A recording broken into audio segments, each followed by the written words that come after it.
Welcome to Travel Trails. On a trip to the Yukon, our producer Blaine found a neat couple who were traveling in the area. He decided to interview them. I'm glad he did. You will enjoy listening to their story and how they found Christ even when their marriage was bombing out. Let's catch up with Blaine as he talks with Jeffrey and Dorothy Amos in the Yukon. I'm really glad to have you here, Jeffrey and Dorothy Amos. One of you tell me where you're from. We're both from Inuvik in the Northwest Territories. Have you lived there all your life? We both lived there all our life, in the region, yeah. Being you live there, I know there's a mixed group of people there. What is your ethnic background then? We are both Inuvialuit background. Both our parents come Inuvialuit. Did you happen to know each other growing up or anything like that? Normally we used to spend our summers out at the whaling camp as we were growing up, little kids, way back in the day, and then that's where I met Dorothy. Okay, you just knew who she was and so on, and knew what family. Now, we want to find out a little bit about your background as far as what your life was like for both of you. Maybe you can say first about, like, I don't know what life is like in Inuvik. Inuvik, way back in the day, in the early stages were in construction. Inuvik is primarily a government community, the hub of the region, up in our region, servicing 8 communities. We grew up fairly comfortable, quiet. Grew up on the land until we were forced to come into, not forced, but we were brought into the school system, and parents moved into the communities, and we started going to school then. So your schools were right there in the community, so there's no such thing as residential school there? Oh, no. Inuvik had 2 residential schools. Yeah. So but for yourselves, you were already in that community? Yeah. No, we came. I came into Inuvik from being born under the land. Okay. So your family didn't live right in Inuvik when you're going to school? My parents lived a traditional lifestyle out in the land. They'd come into Aklavik, which at the time was the main community, harvesting. People would come to harvest and sell their fur. And, there's a large military base in Aklavik then. And my mom spent a lot of time in Aklavik going to school. My dad was a traditional man, grew up in the land, didn't go to school at all. Mm-hmm. And when Inuvik started growing, my parents had to follow suit, and they came into Aklavik, or to Inuvik, and started working, and that's when I started school. Okay, so before that, they basically looked after themselves on the land? Yeah. Okay. Did they have to do anything for income when they lived on the land? Income was, Mom did a lot of sewing, and Dad did a lot of harvesting fur and hunting, trapping for life, yeah. And did a little bit of reindeer herding way back. And what kind of work did he do when he moved into town? Because he didn't have any education, very simple. He didn't have education. He didn't even know how to sign his name. So he started working as a janitor, and eventually when the oil and gas industry started up in the Delta, he started working with the oil and gas companies. Okay. Just a menial task like janitor, house cleaning. Okay. Yeah. Your family moved into the community, Mm-hmm. so it wasn't like you're away from your parents when you're going to school? The only time that my parents spent away from me was in the springtime, like March or January, or May and June, springtime. Mom and Dad would go out in the bush alone when they're, after living in town, they would go out in the land on their own just to harvest some muskrats, which was a prime hunting animal back in the Delta.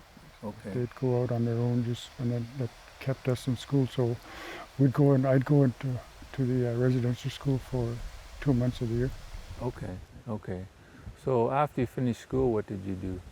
After I finished school, I got into painting, interior, exterior house painting. I did a lot of that for a number of years, and that became my livelihood for quite a few years actually, when I started raising up a family that provided an income and food and housing for us.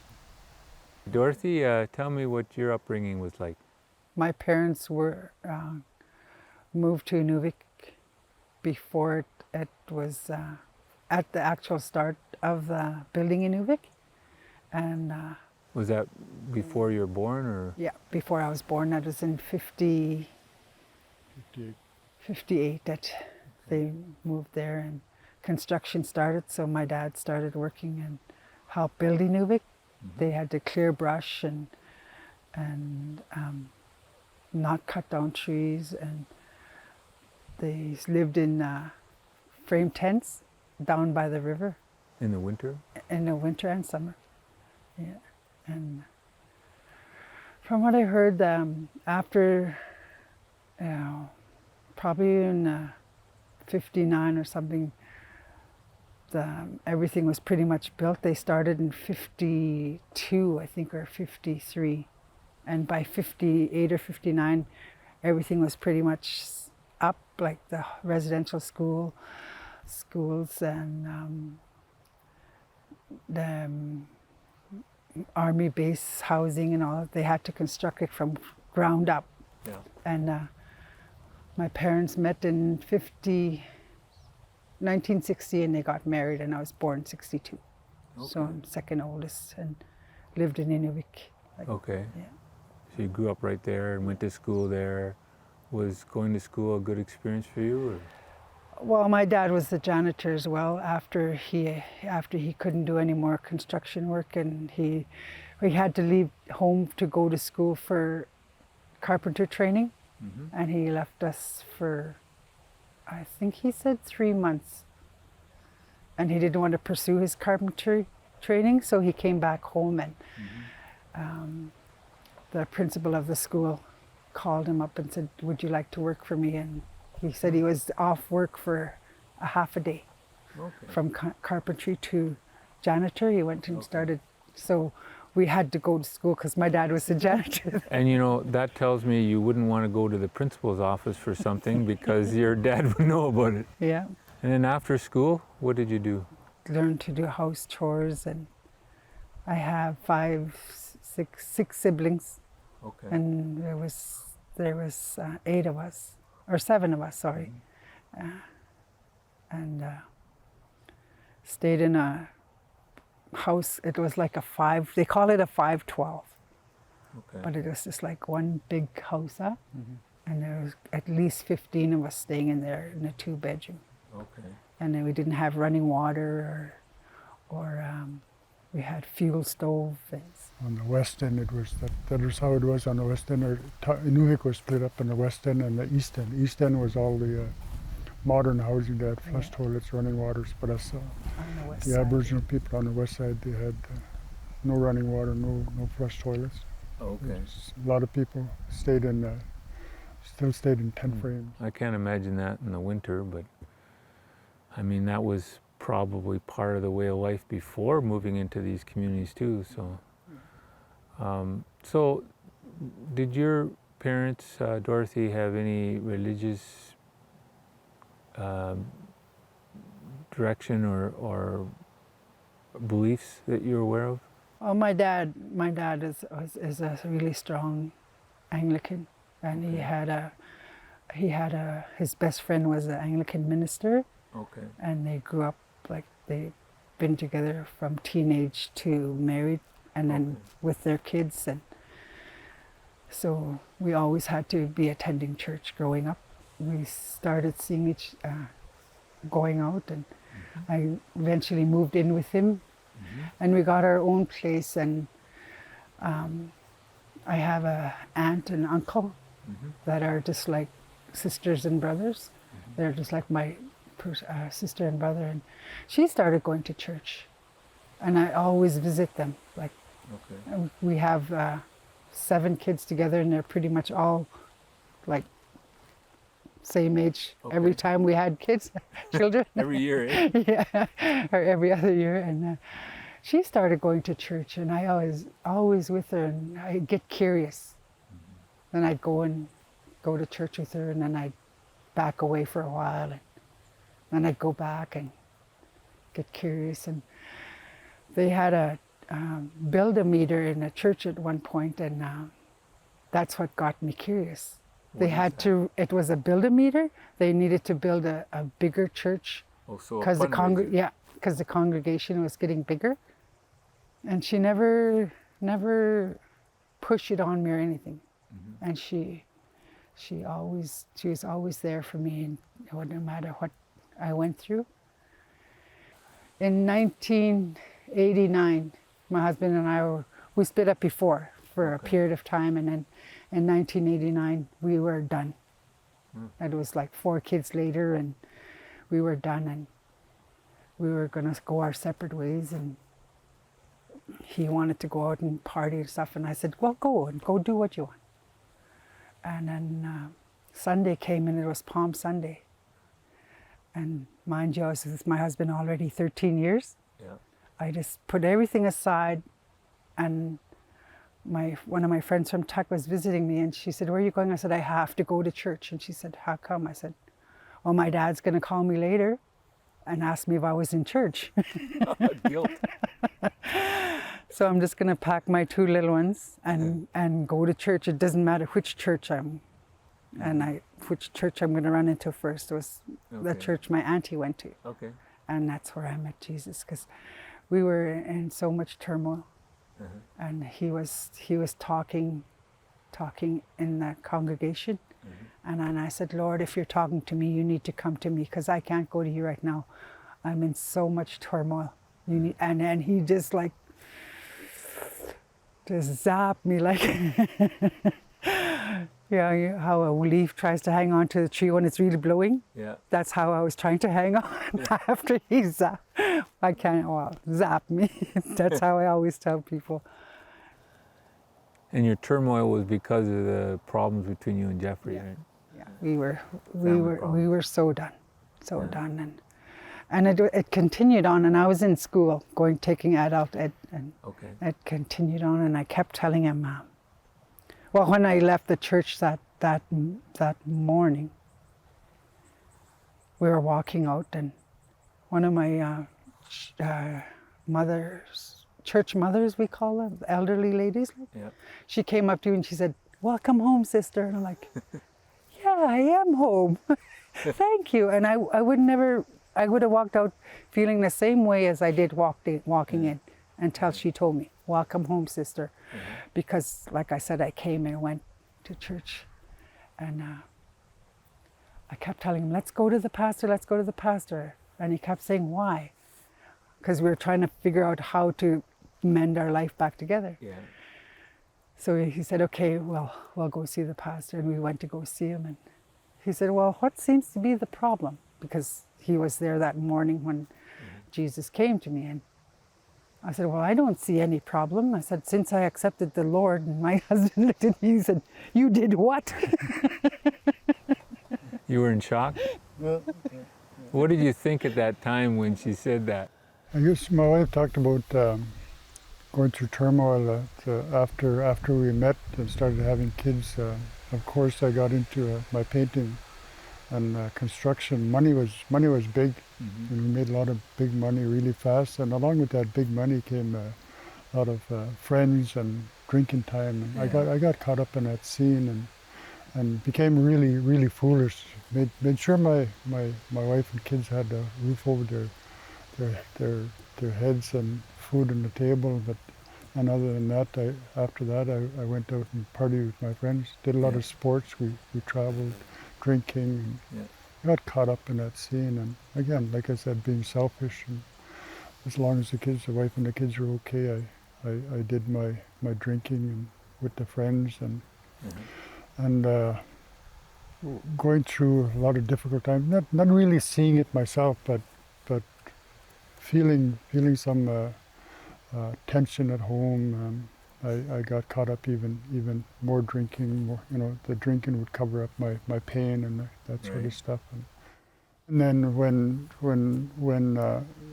when she told me about getting saved, that shocked me. But at the same time, I knew in the background that there was something to it, because the pastor that she brought me to, I grew up with. I kind of grew up with him in the gym. I met him at the gym, and they had a Friday night, I believe it was, youth drop-in, and a lot of kids from the West End, where we grew up, would spend a lot of our time in the gym. So I went there one night, Friday, when surprisingly,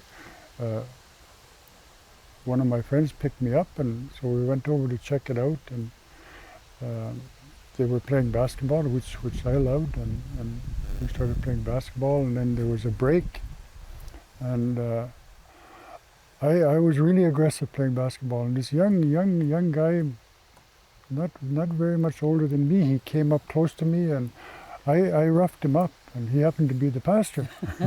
And that I believe that started a relationship that I couldn't see. I kept on going to the Friday night drop-in, and God started getting smart. Now, they're having sports, and then they'd have a snack, and then they'd have Bible study. So I'd eat snack, and then I'd take off before the Bible study. But the pastor got even smarter. He got together with his assistant, and he said, we're going to change the scene a little wee bit. So you're going to have Bible study first, snack, and then you can play all the sports you wanted. We tried to outsmart these two guys and come in after the snack, and he said, no, the door's locked. So they changed it, and lost my relationship, my friendship with this guy for quite some time, and I believe, I knew my wife and my family, young family at the time, were praying for me. I knew it, I felt it somehow, and I also believe that this young pastor was praying for me. If any of you wants to be my follower, you must turn from your selfish ways, take up your cross, and follow me. If you try to hang on to your life, you will lose it. But if you give up your life for my sake and for the sake of the good news, you will save it. And what do you benefit if you gain the whole world but lose your own soul? Is anything worth more than your soul? Dorothy, after you got saved, and he explained a bit what he saw in you, what were things like from your perspective during that time period before he became a Christian? I was always with church ladies. We have Bible studies at different homes, Okay. and we'd go there, and I'd go to every Bible study, every prayer meeting, and that, and just trying to learn what can I do to save my husband. Okay. Yeah. And one of the elderly ladies, God rest her soul, she said, you used to come and just cry and cry for your husband. And because, like I said, we had 4 children then, and it was tough for them. It was tough for them. And just knowing that they could have a better life, I wanted it, because when I decided, okay, I'm going to make my life for the better. And that's when Jesus walked in and said, okay, I'm going to help you. Yeah. And we always went to Bible studies, prayer meetings, and that, and never gave up on him. Yeah, I never gave up on him. And then I was visiting my mother on Mother's Day, which was always normal. I'd go visit my mother, then we'd go to his mother and have supper. Yeah. And I was sitting around having tea with my mother, and he called me. And he said, what should I do how do you accept Jesus into your heart? And I was like, what? This was on the phone? Yeah, on the phone. Oh. And I said, Mommy, I have to go home. She said, how come? I said, I just got to go home. And my mother was serving the Lord then too. Okay. When I accepted the Lord, she was serving the Lord. And I had a brother that was serving the Lord at the same church. And Okay. I said, I got to go home. And she said, how come? I said, I just got to go home. So I ran home with my 2 younger boys. I had a girl and 3 boys. And I said, well, let's go look for the pastor. So we drove around. we drove around in Nuvik. I think if we had a full tank of gas, by the time we were done looking for him, we probably had an empty tank. We couldn't find him. He didn't say where he was? But we knew what kind of car he had. And we couldn't find him. And so I said, let's go to the church at 6:30. And he said, how come? I said, well, the minister's going to be there because church is at 7. So we went home and went about our daily routine, and then we went to the church at 6:30, and then I said, Pastor, my husband want to accept the Lord. And so he led him to the Lord, and then I found out later on that I could have did that myself. But I was so excited. Isn't it exciting when a husband or a wife finally accepts the Lord? It's really nice to see God restoring families. We will be showing more of the Amos's walk of faith in the following program, but for now, we want to encourage you. Maybe you're in a relationship where your partner is not a Christian. We know the Bible says in 2 Corinthians chapter 6, do not be unequally yoked together with unbelievers. For what fellowship has righteousness with lawlessness, and what communion has light with darkness? Dorothy decided not to leave Jeffrey. Instead, she prayed for him. She got others to pray for him, and you could do the same thing. Get your church family to pray. As 1 Corinthians chapter 7 says, for how do you know, O wife, whether you will save your husband? Or how do you know, O husband, whether you will save your wife? God does want to restore your marriage, and maybe He wants to use you to make it happen. Now, maybe you're wondering how I can become a Christian. Dorothy was looking everywhere for a pastor. Some people think you have to be in a church or talk to a pastor, but God made it very simple. In Romans chapter 10, verse 9, it says that if you confess with your mouth the Lord Jesus and believe in your heart that God raised him from the dead, you will be saved. If you have any questions or would like to talk to somebody about your decision, call us at 306-961-2588. And don't forget to watch the rest of the Amos interview on Tribal Trails. We've known happiness and we've known some sadness too. We walked in the sunshine, we fought the stormy weather, and I hope we walk the last mile together. I hope we walk the last mile together, hand in hand we can see the promised land. We've been through a lot of bad times, but our love is forever. And I hope we walk the last mile together. I remember when you first said I love you. I didn't know that love could be so strong. And today I find you're still mine. So let's come and go, whatever. And I hope we walk the last mile together. I hope we walk the last mile together,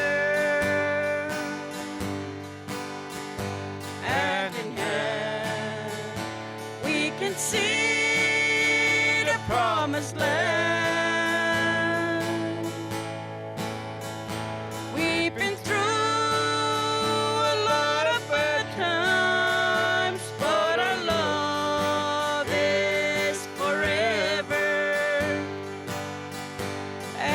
hi ho.